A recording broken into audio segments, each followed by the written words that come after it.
السلام علیکم ورحمۃ اللہ۔ جی آپ کا سوال نمبر 2 ہے کربلا اور یزید کے تعلق سے۔ تو یزید کے تعلق سے اور کربلا کے تعلق سے، اسی طرح سیرت حسن و حسین رضوان اللہ علیہما کے تعلق سے تقریباً 5 سے 7 مختلف جوابات میں میں اس بات کو بہرحال تفصیلاً بیان کر چکا ہوں۔ آپ نے کہا کہ تاریخ الخلفاء میں ہے کہ واقع کربلا کے بعد مسجد نبوی صلی اللہ علیہ وسلم میں گھوڑے باندھے گئے اور سارا کچھ یزید نے کیا یا یزید کے حکم پر کیا گیا۔ یاد رکھیے تاریخ کی کتب صحیح بخاری مسلم نہیں ہیں، چاہے وہ البدایہ والنہایہ ہو، تاریخ طبری ہو، تاریخ الخلفاء ہو، تاریخ ابن خلدون ہو وغیرہ ذالک۔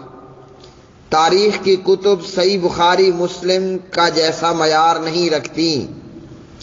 بے شمار ایسی چیزیں تاریخی کتب کے اندر موجود ہیں کہ یزید سے محبت کرنے والوں نے یا جس سے محبت کرنے والا تھا اس نے اپنی طرف سے بے شمار غلو کیا۔ اسی طرح کسی بھی شخصیت کے ساتھ دشمنی رکھنے والے نے اس شخصیت کی دشمنی کے اندر غلو کیا۔ مثال کے طور پر تاریخ بغداد ہے۔ تاریخ بغداد میں یزید کو تو چھوڑ دیجئے، اس کو تو کسی لکھت میں بھی اگر کوئی نہ لائے۔ تاریخ بغداد میں امام ابو حنیفہ رحمہ اللہ تعالی ان کے متعلق ایسے اقوالات موجود ہیں ان کی تنقیح کے اندر، برائی کے اندر، کہ الامان الحفیظ تاریخ بغداد وغیرہ میں اگر آپ وہ اقوال پڑھیں، وہ عبارات پڑھیں جو امام ابو حنیفہ رحمہ اللہ کی مذمت میں لکھے گئے ہیں تو نعوذ باللہ، اللہ کہنے پر معاف کر دے، بتانے کے لیے عرض کرنے لگا ہوں، ایسا لگتا ہے کہ کسی دجال کے متعلق کچھ کہا گیا ہو۔ اور جب دوسری طرف دوسرا رخ دیکھتے ہیں، وہ اقوال اور وہ عبارتیں جو امام ابو حنیفہ کی شان پر لکھے گئے تو ایسا امام صاحب کی شان کو بڑھایا چڑھایا گیا کہ گویا اسے آسمانوں پر لے کر چلے گئے۔ تو اس لیے تاریخی کتب صحیح بخاری مسلم کا درجہ یا اس جیسا معیار، بلکہ سنن ترمذی جیسا معیار بھی نہیں رکھتی۔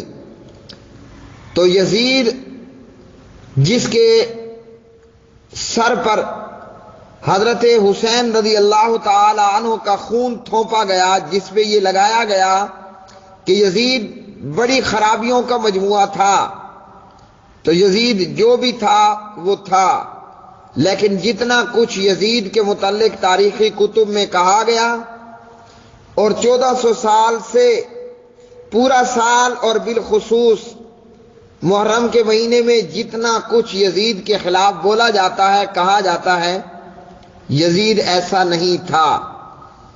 مدینہ المنورہ میں اور حجاز مقدس میں چند حضرات ایسے تھے جنہوں نے کھلم کھلا یزید کی مخالفت کی۔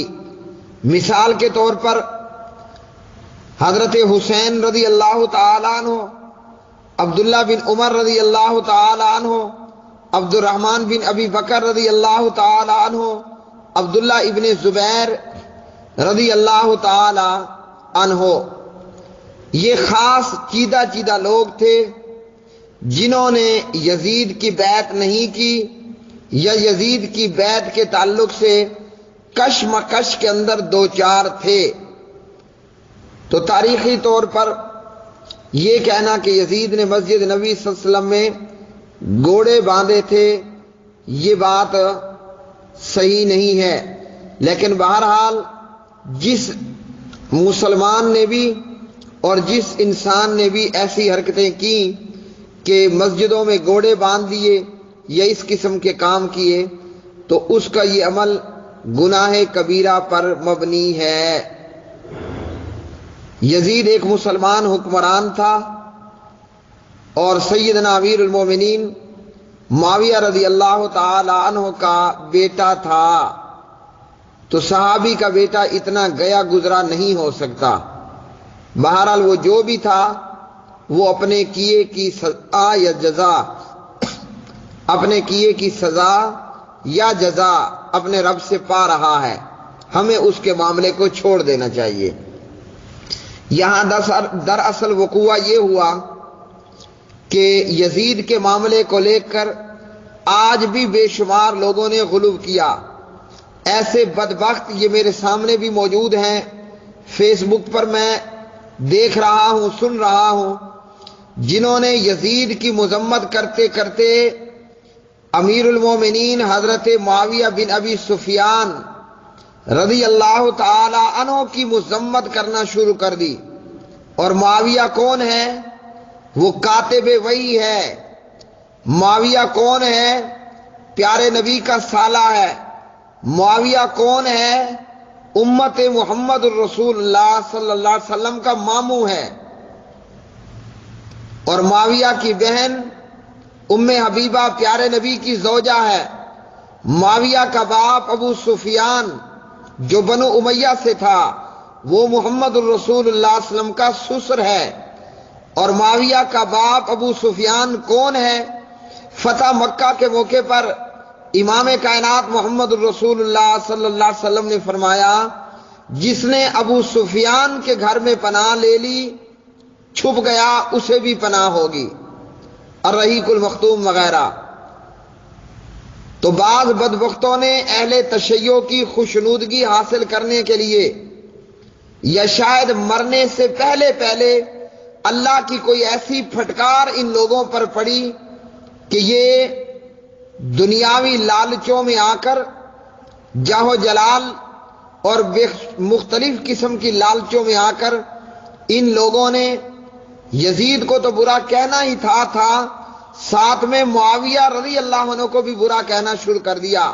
میری مراد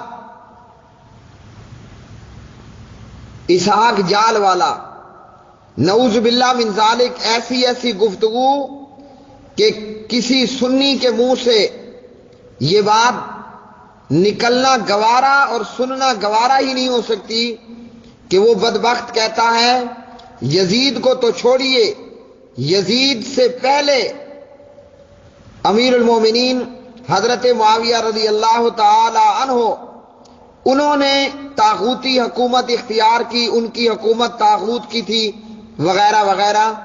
اور یہ وہ بدبخت لوگ کہ جو معاویہ کا نام لیتے ہوئے صرف معاویہ کہتے ہیں، امیر المومنین حضرت معاویہ رضی اللہ تعالی عنہ ان لوگوں کو گوارا نہیں۔